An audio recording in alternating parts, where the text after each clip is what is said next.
Hi ma'am and sir, have a good day. I'm Rosalia Pascual from Philippines. I'm 42 years old and married. I have four children, three girls and one boy.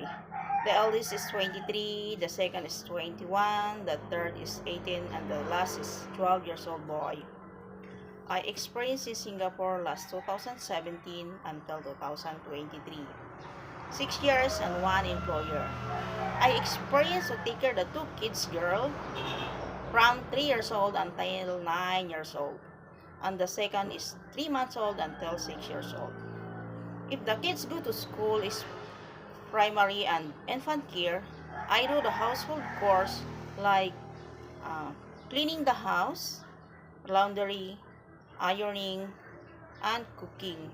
If the kids uh, come back home like the lunch or dinner, I prepare earlier than then especially the kids activities in school, I send them and teach them like ballet, gymnastic, swimming lessons, Chinese lessons.